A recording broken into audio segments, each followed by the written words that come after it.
우리 할렐루야 아멘 해볼까요? 할렐루야. 여러분 주님을 사랑하십니까? 앞뒤적으로 고백하겠습니다. 하나님이 우리 인생에 함께 하십니다. 한 번 더 할까요? 이렇게 합시다. 다음 세대를 사야 합니다. 시작. 우리 오예배 잠 오는 시간이니까 힘차게 아멘 하고 그랬으면 좋겠습니다. 한번 해볼까요? 할렐루야. 충신교회 다음 세대를 사랑하는 분들이 모인 줄로 믿습니다. 주님을 예배할 분들이 모인 줄로 믿습니다. 주님만 영광받을 시간 되어지는 시간 되어지기를 소망합니다. 아멘. 예, 혀가 꼬였습니다. 여러분 우리가요 여기는 10대라고 나와 있지만 10대뿐 아니라 다음 세대 그는 누구인가. 우리가 아이들을 양육하고 우리 부모로 계시기도 하고 그리고 아이들을 우리가 교사로 섬기기도 하는데 특별히 아이들에 대해서 우리가 많은 것들을 고민하고 있고 기도하고 있습니다. 특별히 우리 중고등부 때 제가 중등부를 한 5년 정도 사역했습니다. 중학생들을 5년 동안 매주마다 중학생이 한 180에서 200명 되는 아이들 5년 동안 제가 중등부 사역하니까요 생각해 보세요. 이 중학생들이 매주 눈이 한 400개가 저를 쳐다보고 있습니다. 5년을 사역하니까 더 이상 하면 죽을 수도 있겠다 싶더라고요. 그래서 그만두고 하나님 고등부 가고 싶어 이렇게 해서 또 부산에서 고등부 사역을 또 2년 정도 사역을 했는데요, 우리가 아이들을 대하는 방법과 아이들을 만날 때 우리가 많이 힘든 것을 느끼게 됩니다. 우리가 아이들을 양육하고 초등학교 때만 해도 조금 나은 것 같은데 이제 고등학생만 되면 그 아이들이 교회 잘 나오겠다고 했던 아이들이 이제 중학생 되면 이제 교회 안 간다는 생각을 하게 됩니다. 그죠? 엄마 말을 듣지 않습니다. 그동안은 엄마하고 상의도 많이 했는데 아이들이 엄마하고 더 이상 이야기하려고 하지 않습니다. 자기 방에 가서 문을 닫아놓습니다. 그리고 자기에 있었던 많은 문제와 제가 봤을 때 이 표정, 이 중학생 1학년, 2학년 혹은 초등학교 5, 6학년 아이들 인상을 보면 문제가 많아요. 맞죠? 아무리 물어봐도 답하지 않습니다. 그죠? 표정은 세상에 온 짐을 다 짊어진 것 같은데 예수님의 짐보다 더 크게 진 것 같은데 엄마가 아무리 물어도 대답하지 않습니다. 관계에 균열이 생기고 힘든 거죠. 우리가 아이들을 사랑하지 않는 게 아니고 너무너무 사랑하고 우리가 아이들을 격려하고 싶고 사랑하고 싶고 그들의 편이 되어주고 싶은데 이상하게 아이들이 마음을 열지 않습니다. 쉽지 않습니다. 우리가 상담도 배워보고 이것저것 이야기해보니까 관계를 맺어야 된다, 아이들을 사랑해야 된다, 많은 것들을 이야기하지만 쉽지 않다는 것을 우리는 알 수 있습니다. 제가 예전에 기억나는 게요, 양산이란 동네에 제가 살았는데 양산 아십니까 혹시? 네, 양산 시골 출신입니다. 그 살았는데 한 집사님과 친하게 지냈어요. 이 집사님이 뭐 세상적으로도 잘 사시고 신앙도 좋으시고 참 존경스러운 분인데 그분이요 아이가 초등학교 2, 3학년 됐을 때 이렇게 말씀하시죠. 저한테 전사님 이러시더라고요. 아니 무슨 일입니까? 하시는 말씀이 저는 제 생각에 우리 아들한테 저는 한 80점짜리 90점 아빠는 되는 것 같습니다. 이렇게 말씀하시더라고요. 제가 그동안 또 그때도 제가 한 25살 때인가 그랬는데 그때까지 제가 청소년 아이들을 교사부터 시작해서 계속 만나고 있으니까 제가 엄마들하고 상담을 많이 했거든요. 20대 초반부터도 이런 생각했어요. 집사님 그러시군요. 그럴 것 같습니다 했지만 아이가 이제 5년만 지나보십시오 이런 말을 하진 않았지만 마음속으로 했습니다. 그런 다음에 실제로 5년이 흘러서 다시 만났어요. 근데 하시는 말씀이 그러시더라고요. 내가 이 아이에게 90점 아빠인 줄 알았는데 내가 100점 아빠인 줄 알았는데 지금에 와서 내가 이야기 생각해보니까 그게 잘못된 걸 알았다. 나는 10점짜리 아빠인 것 같습니다. 이렇게 이야기하시더라고요. 보통 이 부모님들이요 아이들 때문에 회개를 하고 고해성사를 하고 이렇게 되거든요. 동의하십니까? 여러분 신앙 없던 우리 엄마들이 언제 신앙이 좋아지죠? 아이들 중학교 때. 이분들이 새벽 기도를 안 나왔어요. 근데 이상하게 새벽 기도를 나옵니다. 집에 아이가 문제가 있는 거예요. 신앙 없던 이 엄마 아빠들이요 보면 언제 신앙이 좋아지는 아이들 중학교 고등학교 때입니다. 이해가 안 가죠. 근데 그 말이요 이해가 됩니다. 여러분 참 말도 안 되는 말인데 유진 피터슨이라고 하는 유명한 신학자가 이렇게 말했습니다. 거북한 10대 거룩한 10대라는 책에서 이렇게 말했습니다. 청소년 아이들, 청소년이라 하는 것은요 아동부도 포함됩니다. 맞죠? 일찍 유아유치부는 곧 됩니다. 네. 아동부 아이부터 중고등부 아이들이 사춘기가 되면요 엄마 아빠들이 힘든데 이렇게 말합니다. 거룩한 10대 거북한 10대라는 책에서 말하기를 아이들의 청소년기는 하나님이 부모님들께 주신 하나님의 선물과 축복이다. 헐, 이게 말이 되냐고요. 엄마들한테 이런 말 하면 진짜 화가 나죠. 그죠? 어떻게 지금 우리의 상태를 내가 아는데 이게 어떻게 이 아이가 축복일 수 있냐, 하나님이 이걸 선물로 주신다면 나 진짜 선물 싫다 뭐 이렇게 하고 개종하겠다 뭐 이런 마음이 드는 거죠. 우리가 어떻게 선물일 수 있는가 이런 생각들이 되죠. 근데 그 책에서 하는 말이 이 말입니다. 여러 가지 말이 있지만 이거예요. 그 책에서 하는 말이 이겁니다. 아이들이요, 저도 이제 우리 아이가 이제 10개월이 좀 지났습니다. 우리 어머니들 표정이 이렇습니다. 애 키워봐라, 이런 표정입니다. 말은 잘하지만 키워봐라, 이렇게. 저도 언제나 이런 생각하고 있어요. 우리 이한이가 앞으로 청소년이 되면, 난 그때 되면 내가 아무리 부모님들께 강의하고 청소년 사회 가지만 그때 가면 다른 유능한 청소년 사회자에게 맡길 거, 이런 생각하고 있습니다. 마음에 각오를 하고 있거든요. 제 힘으로 안 되는 거 아니까. 이렇게 말합니다. 아이가 처음 태어나면 엄마 아빠가요, 간격이 있죠. 그래서요, 어떻게 하냐면 공부를 합니다. 아이들을 처음 받아들면요, 어떻게 젖을 물리는지, 어떻게 이유식을 주는지, 어떻게 이 아이를 한 명 한 명 키워갈지 하나하나 다 어색하기 때문에 공부합니다. 두꺼운 노란 책 읽습니다. 맞지요? 굉장히 두꺼운 거 책도 읽고요. 평소 책 안 읽으시는데 그때는 읽어요. 책도 읽고 전화해서 물어보고 공부를 막 합니다. 근데 우리 부모님들의 성장이요, 언제 멈출까요? 아이들을요, 가르치고 배워가면서 하나하나 만들어가는데 언제쯤이냐면 아이들이 청소년기가 될 때쯤에 부모님도 같이 성장을 멈춘다는 거예요. 아이들이 사춘기 될 때쯤에 엄마 아빠들이 배우려고 하지 않는다는 거예요. 변하려고 하지 않는다는 거예요. 엄마 아빠들이 더 이상요, 무엇인가를 많이 배우려고 하지 않는다고 책의 이야기는 그렇습니다. 근데 어떻게 배웁니까? 아이가 청소년기가 되어서 이 아이를 내 힘으로 양육할 수 있을 것 같았고, 이 아이를 내가 정말 내 힘으로 열심히 양육하고 열심히 가르치면 내가 원하는 대로 될 줄 알았고, 내가 바라고 소망하는 대로 멋진 아이로 클 줄 알았는데 이상하게 초등학생 6학년이 되고 5학년이 되고 중1이 되면서부터 내 마음대로 안 되는 거예요. 나는 이렇게 되길 바라는데 이 아이들이 점점 내가 원치 않는 길로 가는 거예요.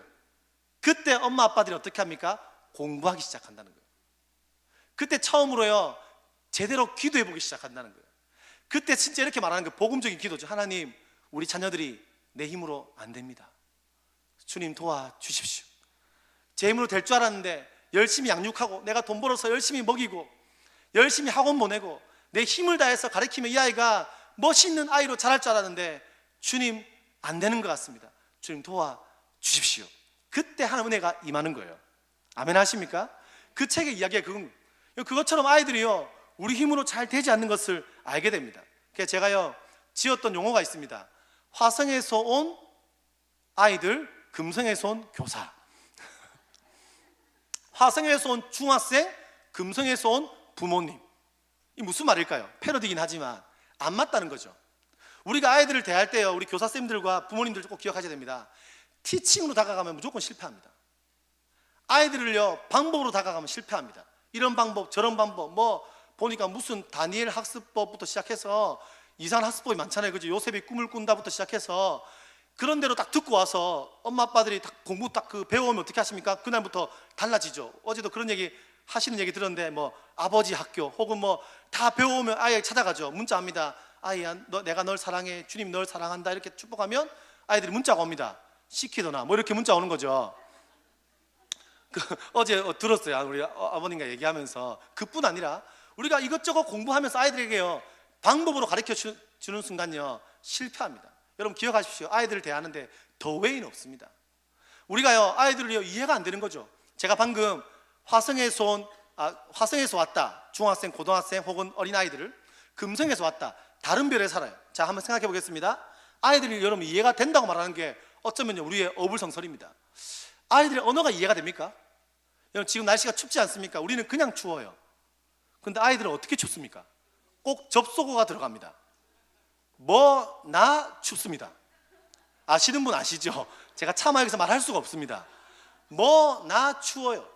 근데 한겨울에 더 춥습니다. 눈까지 와요. 나가는 순간 그 접속어, 자, 뭐 나 추운 거 앞에 하나가 강한 긍정의 언어가 붙습니다. 강한 부정, 뭐가 붙습니까? 개가 붙습니다. 아시죠? 개, 뭐 나 춥다. 개, 뭐 나 덥다.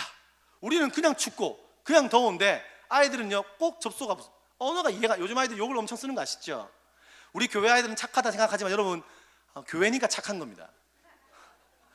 우리의 이상을 낮춰야 돼요. 교회 있는 아이들 착해 보이지만 이 아이들은요, 착하기도 하겠지만 이 아이들이 교회에서 적응하는 방법을 아는 겁니다. 가면을 쓰고 오는 거죠. 어릴 때부터 교회 다녔거든요. 엄마 뱃속부터 예배당 들러다녀서 베테랑 아닙니까? 예배를 몇 번 드렸습니까? 혹시나 밖에서 똑같이 친구들과 하듯이 교회에서 입을 잘못 올리면 엄마 귀에 들어간다는 걸 알고 있습니다. 집에 가는 순간 엄마가 몽둥이를 들고 나를 때릴 수도 있겠구나, 이런 생각을 하는 거죠. 또 여러분, 우리 아는 것처럼 엄마 아빠들도 그렇지 않습니까? 집에서 모습과 교회 모습이 많이 다르지 않습니까? 아이들이 혼란스러운 게 그거예요. 집에서는 이렇게 집에서는 애들한테 일어날 때 아침에 일어나라 가시나 이러면서 소리를 지르고 네가 점수가 이게 뭐냐, 내가 너를 뭐한테 뭐 했냐 이러면서 막 뭐라고 이야기하는데, 교회 왔는데 엄마는 얼굴은 똑같은데 목소리가 달라졌어요. 안녕하세요 집사님 이런단 말이에요. 애들이 그걸 다 본 거죠. 집과 교회가 너무 다른 걸요 다 봤어요. 어릴 때부터 다 배웠거든요. 여러분, 우리가 끊임없이 조금 더 이야기하면요, 아이들을 여러분 꼭 이렇게 말한단 말이에요. 애들이 보통 중간고사를 치고 오고요, 기말고사 딱 치고 나면요, 요즘에는 성적표가 이렇게 문자로 탁 하고 이렇게 전화 문자 이메일이 딱 간다면서요. 얼마나 불행한 세상을 애들이 태어났습니까, 그죠? 옛날에 우리 속여보기도 하고 도장도 바꿔보기도 하고 했잖아요. 근데 지금 안 돼요. 너무 불쌍하거든요. 근데 애들이 아무 생각 없이 딱 갔다가 느낌상 엄마가 성적표를 받았다는 느낌을 받아요. 맞죠? 딱 들어가는 순간, 전에 어떤 목사님 얘기하시던데 딱 문을 탁 여는 순간 엄마가요 뭐하고 있어, 느낌이 싸한 느낌이 듭니다. 엄마가 주방에서 뭘 썰고 있습니다. 마치 내가 썰리는 느낌이 들어요. 맞죠? 우리 중학생 고등학생들 어머니는 이런 얘기를 들으시면 도움이 됩니다.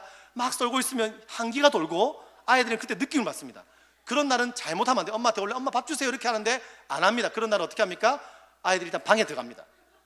방에 들어가서 엄마는 이제 마음으로 이제 계속 참죠. 이 아이들을 참아야 된다, 내가 뭐라고 안 된다, 계속 썰면서 기도하면서 방언으로 랄랄라 기도하면서 이렇게 도와달라고 막 기도하면서 있는데, 기다리고 인내가 되지만 갑자기 아빠가 오는 순간 엄마 목소리 높아집니다. 나와봐라, 빨리 나와봐라. 오이라고 치면 오이야 빨리 나와봐라 이렇게 하는 순간 그런 날은 눈치 빠른 애들은 바로 어떻게 합니까? 무릎을 바로 꿇습니다. 맞지요? 딱 바로 꿇고요, 딱 고개를 딱 숙이고 있습니다. 엄마가 말하죠. 이렇게 말합니다. 막 처음에 막 뭐라 하는 거죠. 이렇게 축복을 하는 거죠. 막 하면서 내가 너를 어떻게 키웠냐, 내가 너한테 공부만 해라 했지 뭘 해라 했냐, 돈을 벌어 했냐 뭐라 했냐, 옆에 집 애를 봐라, 옆에 집에도 똑같이 학원 다녔고 옆에 집에도 니하고 똑같이 공부했고 다 했는데 도대체가 이게 뭐냐, 똑같이 다 했는데 니는 왜 이러냐 이렇게 하면서 비교하죠. 여러분, 정말 비교하는 게 안 좋은 건데요, 이렇게 말하면 엄마들 잘 기억하세요. 우리도 할 말이 있거든요. 아이들도 옆집에 있는 집사님하고 똑같은 재료를 썼어요. 우리가 음식을 만들 때 똑같은 오이를 쓰고 똑같은 김치를 쓰고 똑같은 고추장을 썼는데 맛이 달라요. 왜 그럴까요? 맞잖아요. 그렇지 않습니까? 우리도 다 같은 재료 쓰지만 다르지 않아요? 예. 그럴 때마다 아이들은 느낍니다. 나에게 새엄마가 필요하겠다 이런 생각을 하죠. 아무튼 그래서 애들한테 막 뭐라 하면서 도대체 이거 뭐냐, 네가 이렇게 공부해가 되겠냐 이렇게 하면 아이들이 고개를 숙이고 여러분, 그 고개를 숙이다 보면 아이들, 우리 다 경험해 봤을 겁니다. 고개를 한참 숙이고 있다 보면요, 아이들이 한 10분쯤 지나고 나면, 15분인가 몇 분 지나고 나면 그때부터는요, 너무 큰 소리가 많이 들리면 그 다음부터는 안 들린대요. 뇌과학적으로 안 들리고 이상하게 안 보이던 게 보여요. 바닥에 무늬가 있다는 걸 발견합니다. 바닥에 무늬가 있었어요. 맞죠? 무늬가 있는 걸 발견하고 무늬만 계속 쳐다보고 테트리스도 하고 이렇게 폭탄 게임도 하고 이렇게 게임을 계속 합니다. 네, 그렇게 되는 거죠. 네, 그러고 있다 보면서 막 이야기를 하는 거예요. 엄마가 내가 니한테 뭐 해줬냐, 내가 얼마나 해줬냐부터 이야기를 하는 거죠. 아이들이요, 어리지만요, 우리가 기억해야 될 게 있습니다. 아이들이 이 땅에서요 참 많이 비교받으며 삽니다.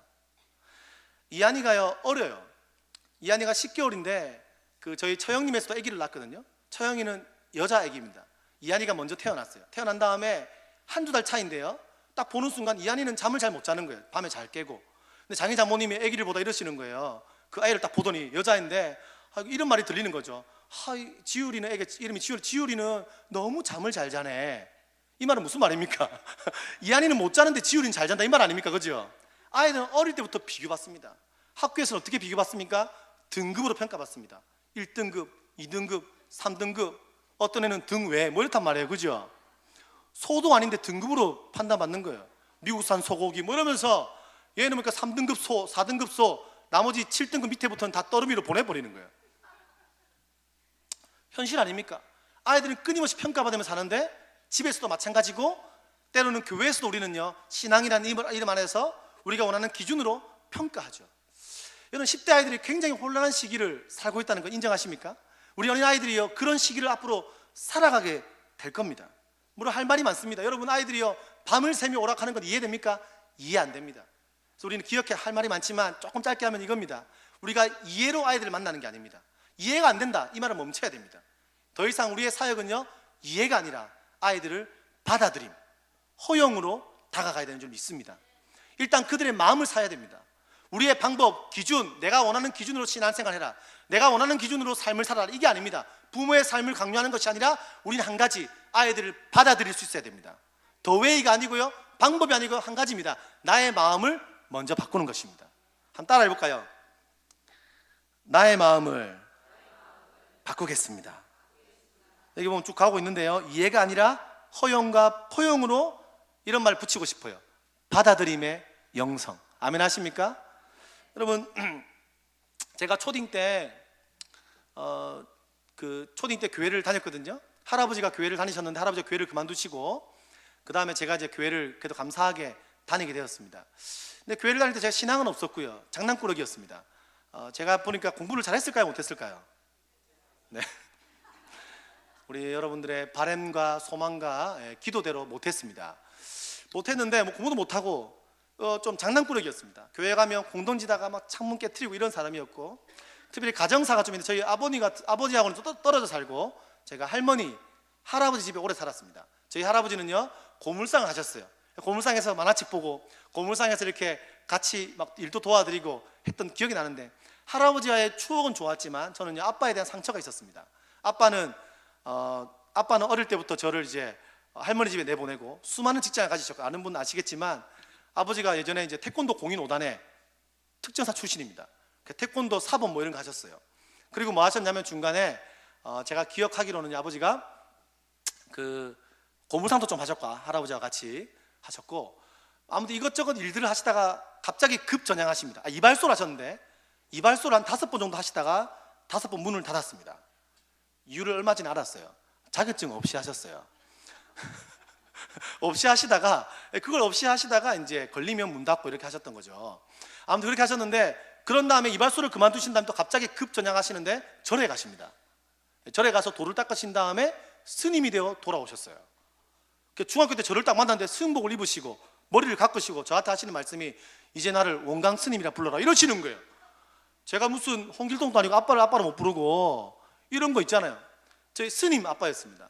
제가 엄마가 새엄마, 그때 이제 새엄마가 오셨는데요, 새엄마는 뭐 하는 분이었냐면 아버지가 스님할 때 만난 전 보는 보살이었습니다. 보살 아시죠? 실제로 강신무, 귀신 들려서 이렇게 전 보시는 분, 그분이 새엄마였어요. 제 이야기를 짧게 했지만 저는 아빠가 너무 무서웠고요, 오랜만에 만난 아빠는 늘 저를 무섭게 대하셨습니다. 그런 기억이 나요. 그리고 집에 있는 저 안에 낮은 자존감으로 친구들을 만나도 저한 자신감도 없던 제 삶이었던 것 같습니다. 학교에 가서 솔직히 말하면 학교 쌤들께 죄송하지만 제가 기억나는 게, 학교 선생님 중에 한 분이 6학년 때 저에게 소주 심부름을 매일 시켰어요. 초등학교 6학년한테 저한테 별명을 지어줬어요. 오리 이렇게 부르면서 소주 심부름을 시킨 거예요. 제가 그때는 왜 시켰는지 몰랐는데 시간이 지나서 보니까요, 아마 할머니 집에 살았던 저한테 시키는 게 가장 말이 적게 나왔을 거라 생각했는 것 같아요. 소주 심부름도 시키시고, 그런 그 정체성의 혼란을 겪던 제가요, 교회를 갔는데 교회가 좋은 이유는 하나였습니다. 저를 4학년, 5학년, 6학년 맡아주었던 한 선생님 때문이었습니다. 그 선생님이 너무 좋은 선생님이었어요. 왜냐하면요, 만날 때마다 자주 저에게 5,000원을 주셨거든요. 이게 별거 아닌 것 같지만 이런 전문 용어 있거든요. 무은 놈은 말이 없다, 이런 말이 있습니다. 5,000원 받으니까 제가 그 돈 갖고 뭐 했을까요? 오락실 갔고요, 마음대로 썼어요. 집에서 용돈을 많이 못 받으니까. 근데 제가요, 이건 좀 여담이지만 제가 포항에 사역하다가요, 중등부 사역 마치고 제 제자 중에 한 명 가정이 좀 어려웠던 아이가 대학에 갔습니다. 제가 통장에 보니까 50만 원 있더라고요. 그 아이에게 노트북이 없다고 넷북 사라고 제가요 50만 원을 줬습니다. 5천만 원이 50만 원 된 거, 5천 원이 50만 원 된 겁니다. 아멘. 아무튼 제가 5천 원 그렇게 먹었는데 너무 기분 좋았는데 5천 원 때문이 아니라 가면요, 그 선생님이 늘 말했어요. 오이야, 하나님 널 사랑하셔. 저를 안아주는 거예요. 제가 엄마에 대한 사랑에 갈급함이 많았는데 엄마처럼 저를 안아주시는 거예요. 저처럼 참 그 낮은 자존감 살아가고 장난기 많은 저를요, 굳이 4, 5, 6학년 맡으시는 거예요. 그 집사님께서 늘 함께 저를 만나면 하는 말이, 오이야, 하나님 널 사랑하셔. 너와 함께 하셔. 오이, 너를 통해서 하나님이 일하실 거야. 이상하게 그분이, 저는 이상했어요. 손을 잡고요, 기도하시는, 눈물을 뚝뚝 흘리는 거예요. 이분은 맨날 뭘 잘못했나 이런 생각이 들었어요. 맨날 잘못했나 이런 생각 들 만큼 늘 안아주시고 기도해 주시는 거예요, 그 선생님께서. 근데 제가요, 다른 건 신앙도 없었습니다. 믿음도 없었습니다. 한 가지는 알았습니다. 아, 교회 가면 그 선생님이 나를 받아주는구나. 사실 할머니 할아버지께 제 이야기를 하기 힘들었거든요. 우리 집은 좀 가부장적인 분위기고 아빠한테도 제 고민을 말할 수 없었습니다.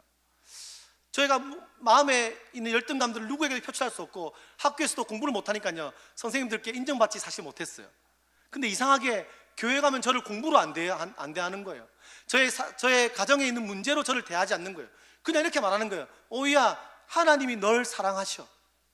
그때 제 마음에 이런 생각이 들어요. 그 선생님이 사랑하는 하나님이라면 나도 한번 믿어보고 싶다 마음이 드는 거예요.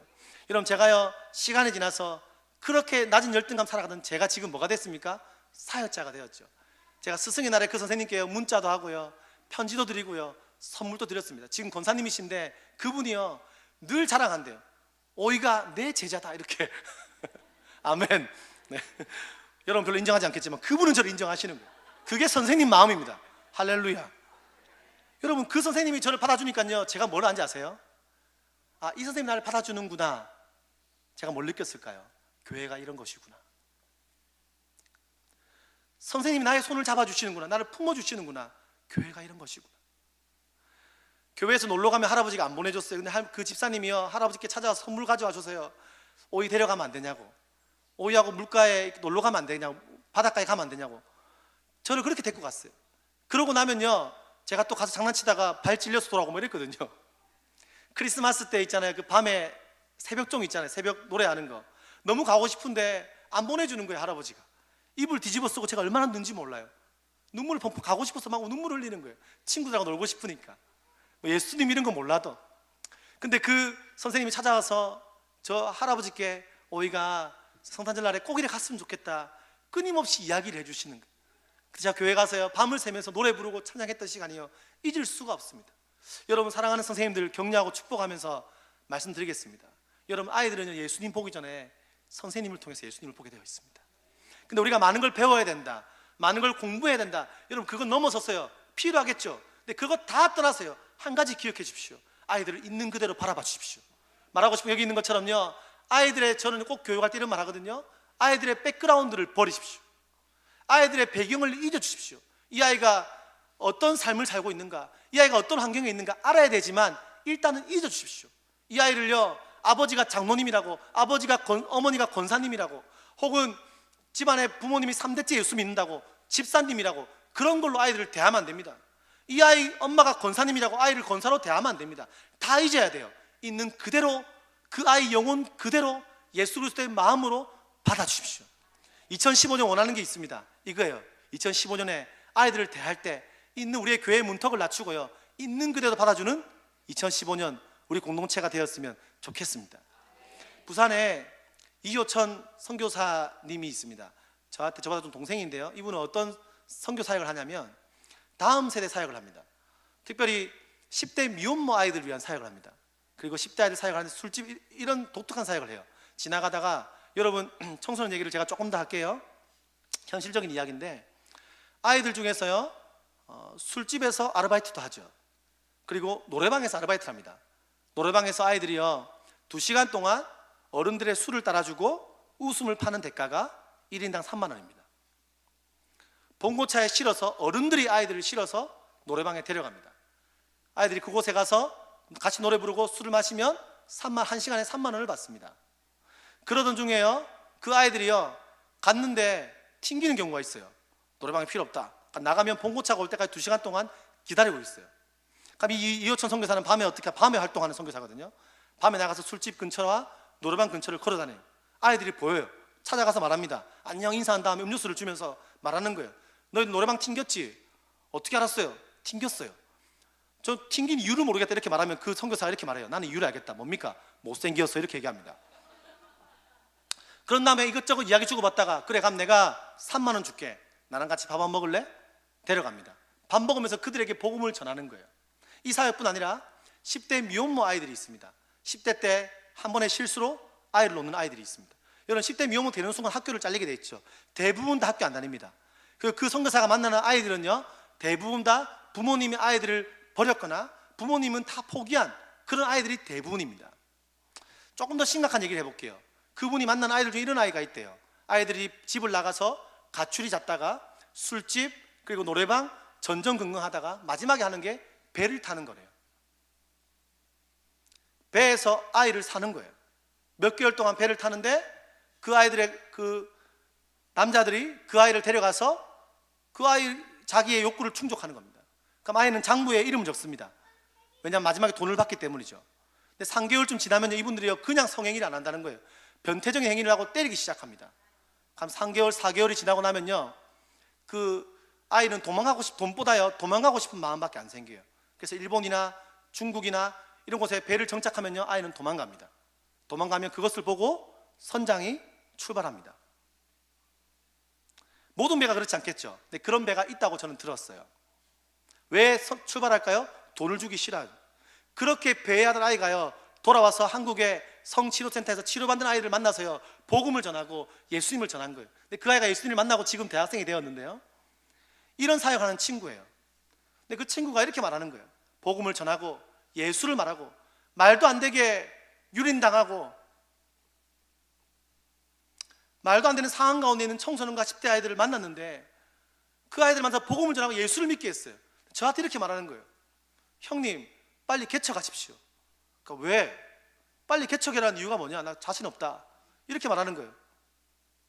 형님, 얘들이 복음을 믿고 예수를 알게 됐는데 보낼 교회가 없습니다. 10대 미혼모 아이들이 예수를 알고 복음을 알게 되었는데 보낼 교회가 없다는 거예요. 보내봤다는 거예요. 교회 보내면 어떻게 됩니까? 교회에서 어떤 평가로 아이들을 대하죠? 이 아이가 곧 소문납니다. 미혼모다, 아니면 학교를 안 다닌다, 이런 소문나면요, 교회에서 그 아이들을 평가하기 시작하는 거예요. 그래서 아이들이 한 달, 두 달을 견딜 수 있는 애가 없다는 거예요.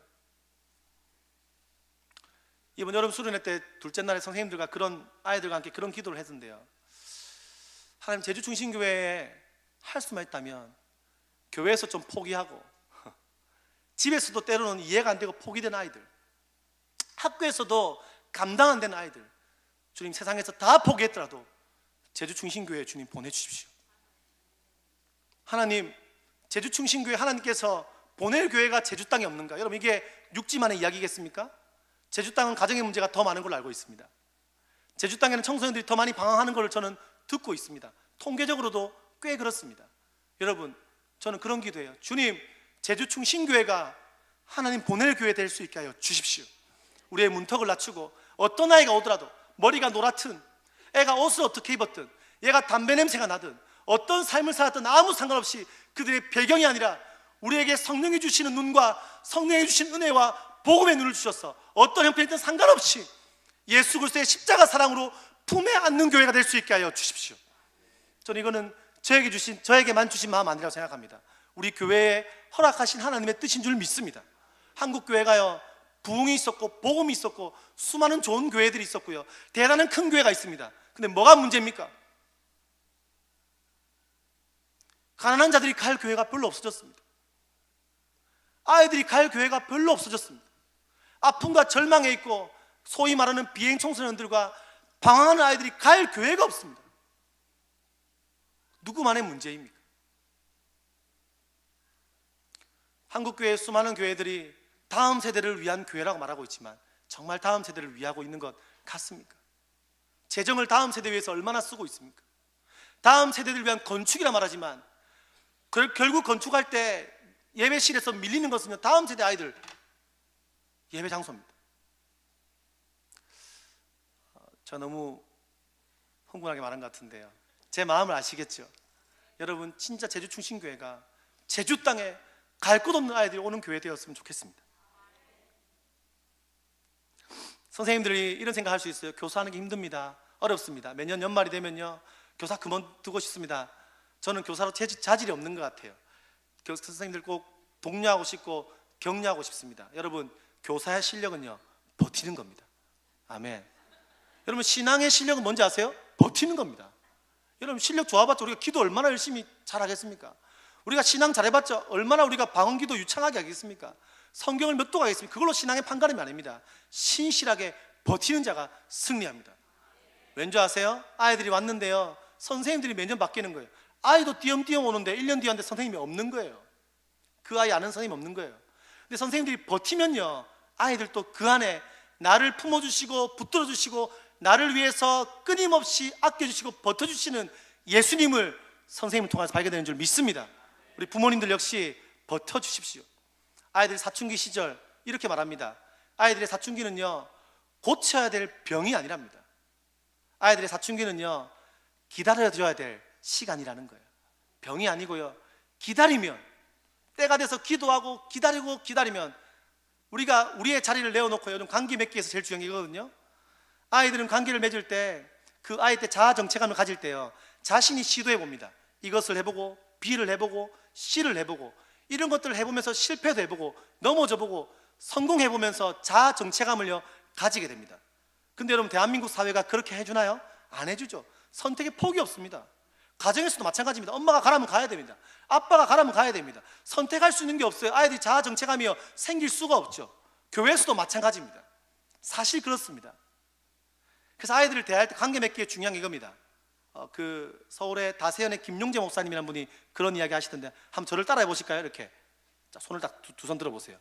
자, 시작. 해보세요. 시작. 좋아요. 한 번 더 옆으로. 시작. 이게 뭐냐면요, 밀어내기입니다. 왜 선생님과 아이들이, 왜 부모님과 아이들이요, 왜 부딪힐까요? 잘 안 맞을 때가 많을까요? 사랑하지 않았어요? 아니에요. 너무 사랑했습니다. 너무 사랑하는데 방법을 모르는 거죠. 사랑하는데 중요한 것은요, 조금 밀어내는 겁니다. 조금 떼어내는 거예요. 그리고 기다려주는 거예요. 그 다음에 기도하는 거예요. 물론 우리의 교육이 필요하겠죠. 하지만 그 전에 기다림이 있습니다. 밀어내고 하나님, 나의 자녀를 주님께 맡겨드립니다. 밀어내고 나의 자녀, 나의 아이들을요, 우리 주님께 맡겨드리겠습니다. 여러분, 아이들은 작지만요, 그 아이들의 미래는요, 상상할 수 없을 만큼 열매를 맺을 겁니다. 오병이요, 작은 아이가 준 도시락이지만 그곳에 5,000명의 사람들이요, 다 먹을 거 좀 있지 않았겠어요? 아무도 안 내놓는 거예요. 근데 한 아이가 순수하게 자기 것을 내놓습니다. 그 위에 하나님이 축사하시자 5,000명이 먹고 마시는 겁니다. 우리 지금 교육하고 있는 아이가요, 하나님이 상상 없을 마음으로 쓰실 겁니다. 아멘 하십니까? 나의 자녀들, 여러분 아이들을요, 두려움으로 교육하지 마십시오. 두려움 때문에 옆집에서 이거 한다고 따라하고 이거 하니까 따라하고, 두려움이 아니라 하나님께서 나의 자녀들과 나의 맡고 있는 아이들을 통해서 하실 일을 기대함으로 교육하십시오. 하나님 쓰실 거예요. 제가 부산에 사역할 때 한 친구가요, 관계로 어려움이 있는 친구가 있었습니다. 왕따를 당하고 너무 힘든 거예요. 막 대화하니까요, 막 틱틱틱대요. 근데 제가 그 아이의 마음을 아니까 같이 그냥 힘이 돼줘서, 다른 힘이 아니고 뭐였냐면요, 대화가 별로 안 길어져요. 대화해도 예하고 끝이죠. 문자도 보내고 전화하는, 갑자기 전화해서 안녕 잘 지내니? 인사한 다음에 화이팅! 하고 제가 끊어버려요.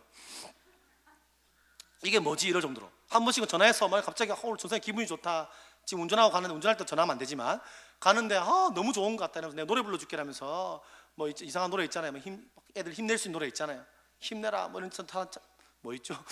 아무튼 뭐 이런 노래 있잖아요. 째째하게 굴지 말고 가슴을 펴라, 내일은 해가 뜬다, 이런 노래를 막 불러주고요, 또 끊어버립니다. 말하기 전에. 막 그냥 애들이 문자도요, 여러분들이 꽉꽉, 교사쌤들이 꽉꽉 채운 문자 하면 안 됩니다. 이렇게 문자해야 답이 옵니다. 안녕? 이렇게 문자해야 돼요. 잘 지내? 이런 식으로. 아니면 막 좀 짧게 보내 애들도 문자가 오거든요. 제가 이렇게 문자하고 했는데 그 아이랑요, 사실 그 부모님하고 또 선생님과의 상처를 받아서 부모님이 또 이야기하고 참 많이 힘겨웠어요. 근데 그 아이에 대한 참 마음이 오는데, 그 아이라 제가 해준 게 없거든요. 얘 이야기해주고, 전사님 너 편이야, 함께 할게. 부모님하고 같이 교회를 안 나온다 했는데 그 아이가요, 그 말 듣고 용기를 얻고 교회를 나왔거든요. 나오고, 근데 마지막에 제가 교회 떠날 때 또 교회 안 나오는 거예요. 제가 걱정이 되었는데, 막판에 나왔구나. 근데 그 아이가요, 얼마 전에 문자가 오는 거예요. 그리고 택배가 왔어요. 뭐였냐면요, 전사님 감사합니다 하면서 넥타이를 보낸 거예요. 이게 그 넥타이입니다. 오늘 그 허진열 전사님이 정말 안 어울린다 얘기했는데 어둡다, 굳이 입고 온 이유가 그겁니다. 사실 이 외에도 이야기할 게 많은데요, 제가 방금 이 얘기를 왜 했냐면 이겁니다. 여러분 맡고 있는 아이, 좀 부족해 보이는 아이, 연약해 보이는 우리의 자녀들이지만 하나님이요, 그 안에 복음의 씨앗을 심어서 그 아이 한 명 한 명을 통해서 하실 위대한 일을 기대하십시오. 제가 아이들에게 말합니다. 이왕이면 잘 됐으면 좋겠다. 내가 번영주의나 기복신앙 말하는 거 아니지만 이왕이면 너희도 예수 믿고 멋있게 살아라. 너희 중에서 좀 교육계에 높은 자리도 가고 정치인도 나오고 대통령도 나오고 멋진 가수도 나오고 좀 잘 됐으면 좋겠다. 잘 된 다음에 전도사님을 찾아라. 이렇게 얘기했어요. 잘 돼서 TV 있는 사랑을 싣고 나와서 전도사님 찾아라. 이미 연락 다 되지만 안 되는 척 해라. 안 되는 척하고 저를 사랑해준 한 전도사님이 있었습니다. 이렇게 멘트를 해라. 여러분 10년 뒤에 20년 뒤에 아이들이 여러분 찾게 되기를 소망합니다. 그런 날 있을 거예요. 기대하시죠. 이게 바로 앞에 있는 2-1까지 내용입니다. 나머지는 이제 쉽게 마무리하겠습니다. 여러분 그 다음 우리가 원하는 교육은 무엇인가? 뭘까요? 따라합시다. 기독교 교육입니다. 한 번 더 하실까요? 기독교 교육입니다. 다른 말로 이겁니다. 우리가 해야 될 교육은요, 기독교 세계관 교육입니다. 예전에 있던 교회 한 선생님은요, 그 주일마다 공부 얘기하는 쌤이 있어요. 제발 좀 교회에서는 공부 얘기하지 맙시다. 아멘. 평일에 계속 듣고 왔는데 아이들에게 그 기독교 세계관을 설명할 때 쉽게 설명하면 이겁니다. 관점이라고 합니다. 그리고 기독교 관점, 그리고 앵글이라고 하기도 하고요, 안경이라고 합니다. 여러분 보세요. 앵글은 뭐 할 때 쓰는 용어인가요? 그죠? 사진 찍을 때 쓰는 용어입니다. 같은 카메라라도요, 어떤 앵글을 잡냐에 따라서 달라집니다. 제가 아동부 이번에 제가 사진을 찍었는데요, 제가 찍은 사진 중에 건질 사진이 몇 개 없습니다. 너무 못 찍은 거죠. 근데 우리 현효성 집사님이요, 앵글을 딱 잡아주는 거예요. 근데 그걸로 딱 찍으니까요, 잘 찍히는 거예요. 어떠한 앵글을 가지느냐에 따라서 인생은 결정되는 겁니다. 동의하십니까? 안경이라고 합니다. 어떤 안경을 끼고 있느냐. 아이들이. 여러분, 자, 질문합니다. 파란색 안경을 끼면 세상은 어떻게 보일까요? 그렇죠. 빨간색을 끼면 어떻게 보일까요? 그렇죠. 검은색을 끼면 어떻게 보일까요? 네, 안 보입니다. 아이들이요, 어떤 안경을 끼느냐. 자신의 삶의 조건은 어차피 다 똑같아요. 어떤 친구는 저처럼 부모님이 엄마가 한 명이 아닌 친구도 있을 것이고, 어떤 사람은 공부를 못한 아이도 있을 것이고, 어떤 아이는 각자마다 살아온 환경과 배경은 다 다르고 이미 주어져 있습니다. 그럼 무엇이 필요할까요? 이제는 갖고 있는 자신의 세계관, 관점, 안경을, 이런 아이 있거든요. 낮은 자존감, 내 인생은 왜 이럴까? 잘못된 모든 관점을 다 내려놓고 안경을 벗겨내고 하나님의 복음과 사랑의 안경을요, 착용시켜야 되는 것입니다. 아멘 하십니까? 주님 주시는 복음의 안경 뭡니까? 그게 바로 성경의 내용입니다. 우리의 텍스트는 성경이죠. 그리고 복음이고 말씀입니다. 오늘 말씀에 의하면 이겁니다. 우리가 글을 전파하여, 누구를 전파합니까? 우리의 텍스트, 우리의 세계관, 우리가 가진 것은 뭡니까? 예수님을 전파하여. 아멘. 우리가 할 것은요, 우리의 기독교 교육은요, 예수 그리스도, 복음, 하나님의 이야기를요, 아이들에게 씌워주는 겁니다. 아이들에게 말해주는 거예요. 예, 네 인생이 좀 부족해 보일 수도 있지라고 말하면 기분 나쁘겠죠. 네가 좀 힘들 수 있고 어려웠으면 기억해야 돼. 하나님은 너를 창조하셨어. 아멘. 우리가 죄 가운데 있어, 어려운 가운데 있어. 하지만 괜찮아. 하나님이 너의 인생을 기가 막히게 만들어 가실 거야. 아멘. 좀 부족하지만, 연약하지만, 그럴 수 있지만 전사님도 부족했고 선생님도 부족했어. 근데 기억해야 돼. 하나님이 너희들 한 명 한 명을 멋지게 기가 막힌 작품으로 재창조하실 거야. 알려주는 거예요. 여러분, 이게 씌워지면요, 이 복음의 안경이 씌워지는 순간에 뭐가 변합니까? 환경은 그대로인데 삶의 태도가 바뀌는 거예요. 저도 고2 때 예수님 만난 다음에 내 인생은 왜 이런가요? 하나님께 이야기했어요. 손가락질했어요. 제가 작품이라고요? 거짓말하지 마세요. 웃긴 소리 하지 마세요. 말이 되냐고. 내 인생은 엉망인 것 같은데 나는 왜 이럴까? 절망했습니다. 근데 그날 밤에 제가 하나님을 경험하고 주님 만나고 나니까요, 환경은 그대로예요. 환경 변한 거 없어요. 여전해요. 근데 변한 게 있습니다. 하나님께서 나를 통해서 일하시겠구나. 여러분, 제가 아이들에게 자주 하는 말이 있어요. 얘들아, 혹시나 가출할 일 생기면 가장 먼저 전생한테 연락해라. 얘들아, 죽고 싶으면 죽기 전에 나한테 한 번만 전화해달라. 이야기합니다. 실제로 가출한 애들이 많이 제가 자취할 때 놀러를 많이 왔었거든요. 그럼 제가 어머니께 문자 보내놓고 가출한 친구들을 집에 데리고 있습니다.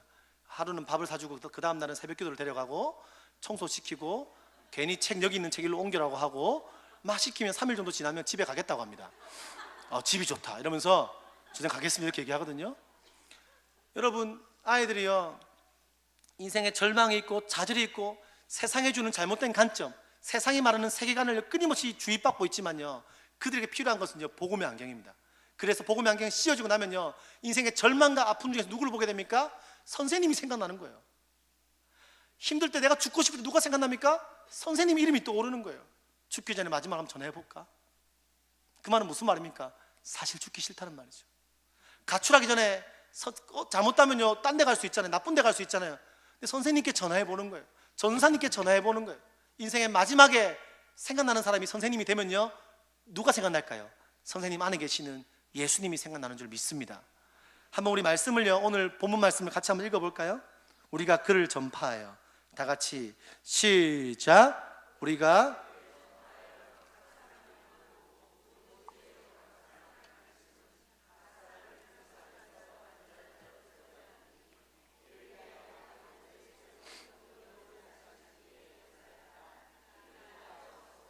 아멘. 우리가 교육을 하고 목표는요, 우리의 방법은 예수 그리스도 말씀입니다. 한 가지 목표가 있습니다. 뭐냐면 이겁니다. 완전한 자로 세우려 한다라고 이야기합니다. 이런 기준이 있으면 좋겠습니다. 아이들에게는 표현할 수 없지만 여러분 이런 질문을 드릴 수 있어요. 여러분들이 생각하는 성공적인 그리스도인의 표상은 무엇입니까? 우리가 생각하는 성공적인 그리스도인의 모습은 어떤 모습인가요? 이런 겁니다. 영적으로 내가 맡은 아이가 어떤 수준으로 기도하고 예배하고 말씀을 봐야 되는가? 찬양은 어떻게 하는가? 정서적으로 이 아이는 어떤 생각들을 가지고 내면의 자기의 자존감과 자기의 생각들을 알아가고 있는가? 지적으로는 얘가 어떻게 자랐으면 좋겠는가? 성경을 아는 지식은 얼마였으면 좋겠는가? 체력적으로 얘가 운동을 잘하는 아이인가? 아니면 어느 정도까지 자랐으면 좋겠는가? 나의 자녀들이. 관계는 사람들과의 관계, 사람들을 대할 때, 교회에서 담임 목사님을 대할 때나 혹은 사찰 집사님을 대할 때 대하는 게 똑같은가? 교회에서 학교에서 왕따 된 친구를 대할 때나 힘이 센 친구들 대할 때 똑같이 하는가? 이런 고민과 우리가 가진 성공적인 그리스도의 표상이 있을 겁니다. 우리는 생각해봐야 돼요. 근데 중요한 게 있습니다. 굉장히 중요한 건데요, 이것을 아이들에게 요구하기 이전에, 아이들에게 말하기 전에 이 성공적인 그리스도인의 표상에 대한 기대감과 소망을 가지고 우리가 먼저 삶을 살아야 됩니다. 우리가 먼저 끊임없이 고민하고 삶의 투쟁이 있어야 됩니다. 우리가 먼저 그리스도인다운 모습으로 완전한 자로 세워지는데 투쟁하고 고민하고 기도하고 생각하면서 내가 투쟁해야만, 복음 안에서 투쟁해야만 우리 아이들이 그만큼 잘할 수 있습니다. 선생님들이 고민한 만큼 한 주 동안 바쁘고 힘들고 하나는 하는 게 맨날 청소만 하고 맨날 설거지만 하는 것 같고 직장생활 늘 똑같고 그런 삶을 살지만 그 안에서 그리스도인다운 모습으로 갇혀가기를 소망하고 기대하고 투쟁하면서 준비하는 만큼 여러분의 자녀와 여러분의 선생님들이요, 여러분들의 아이들이요, 맡은 아이들이 자라게 될 것입니다. 그래서 말하고 싶은 게 그겁니다. 완전한 자로 세우는 유일한 대안은요, 세상이 말하는 방법 아닙니다. 필요하겠죠. 좋은 대학 가는 것, 좋은 학원 가는 것, 공부하는 것, 시간을 투자하는 것, 이것저것 바라는 건 많지만 아이들을 완전한 자로 세우는 유일한 대안은 복음인 줄 믿습니다. 그래서 우리 충신교회는요, 작년에도 우리 목사님 그렇게 나누신 걸로 잘 알고 있는데, 말씀, 복음 안에서 아이들을 완전한 자로 세워가는 것입니다. 아까 말했던 아이들을 허용하고 포용하는 것, 첫 번째 서두에 말했던 그것은 뭡니까? 성경적인 언어로, 교리적인 언어로 그것을 바로 은혜의 공동체라고 하는 겁니다. 그게 바로 자비라고 하는 겁니다. 여러분, 우리의 다음 세대 사역이 은혜와 자비가 넘치는 사역 되었으면 좋겠습니다. 결론을 짓겠습니다. 1번에 결론해 보면요, 다음 세대를 지금 사야 합니다 라고 나와 있습니다. 여러분, 알래스카라는 땅이 원래는요 어디 땅이었습니까? 러시아 땅이었다고 합니다. 그것을 미국의 17대 대통령인 앤드류 존슨 대통령이요 1867년에 720달러의 헐값의 땅을 샀다고 합니다. 여러분, 1224평에 2센트를 줬다고 하는 거예요. 당시 미국 측에서 이 시워드 국무장관이 이 일을 진행했는데 반대가 만만치 않았습니다. 그 쓸모없는 땅을 왜 사냐, 알래스카를 왜 사냐, 난리가 났습니다. 그때 이 시워드가 한마디를 했다고 한 내용을 제가 가지고 왔습니다. 여러분, 나는 눈 덮인 알래스카를 바라보고 그 땅을 사자는 것이 아닙니다. 나는 그 안에 감추어진 무한한 보고를 바라보고 사자는 것입니다. 여러분, 나는 우리 세대를 위해서, 우리의 세대를 위해서 그 땅을 사자는 것이 아닙니다. 나는 다음 세대를 위해서 그 땅을 사자는 것입니다. 30년 뒤에 알래스카에는요, 금광이 발견됩니다. 20세기에는 석유까지 발견되어서 자원의 보물, 자원의 창고라는 이야기를 듣고 있는 게 바로 그 땅입니다. 여러분, 다음 세대 사역 너무 힘듭니다.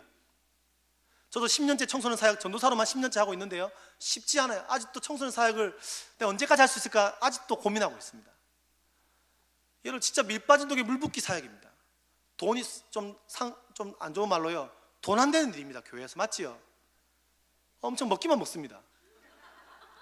엄청 처먹고 애들이 이런단 말이에요. 진짜 돈 안 되는 사역입니다. 그런데 여러분, 제주 땅에, 돈 안 되는 땅에 투자했다가 지금 굉장히 지금 부자 되신 분들이죠.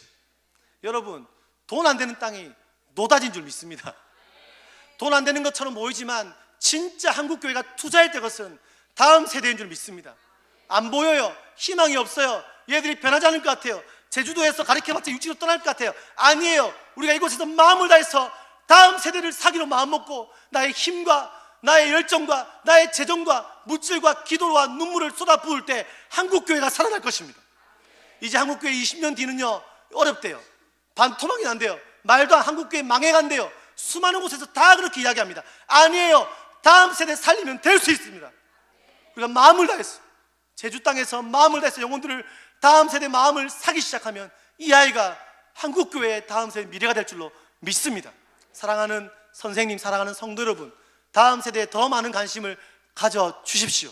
같이 꼭 매일의 기도 제목에 다음 세대 아이들을 위한 기도 제목을 넣어주시기를 부탁드리겠습니다. 우리 사랑하는 선생님들은 이런 마음으로 섬겨주면 좋겠습니다. 우리가 아까 이렇게 말했죠. 아이들요, 외계인이다. 그리고 이런 말 하거든요. 미전도 종족 사역이라 합니다. 선교 사역이라는 거예요. 진짜로. 제주도는 조금 더 그런 느낌 있지 않습니까? 애들이 복음을 모르잖아요. 미전도 종족 맞아요. 예수를 모릅니다. 그 여러분, 우리가요, 선생님들은요, 그리고 우리 부모님들은요, 바로 미전도 종족 사역, 예수를 모르고 복음을 모르고 이해가 안 되는 미전도 종족 사역에 선교사로 부르신 줄 믿으시기를 바랍니다. 하나님께서 아이들 보고 너무 안타까운 거예요. 아이들 한 명 한 명이 너무 걱정됩니다. 다음 세대의 미래가 안 보입니다. 한국 사회가요, 무너져 내려가는 것 같고 교육이 무너지는 것 같고, 일련의 사건들 다 알지 않습니까? 이젠 총으로 사람을 쏘아 죽이고, 말도 안 되는 일들 왕따 시키고, 왕따 때문에 아이들이 떨어져 죽고, 이런 상황 보고 누가 이 아이들을 위해서 갈고, 누가 제주 땅에 있는 10대들 위해서, 아이들을 위해서, 더 어린 아이들을 위해서 누가 그들을 위해서 달려갈 거라고 주님 외치시고 이야기할 때 이렇게 말씀해 주십시오.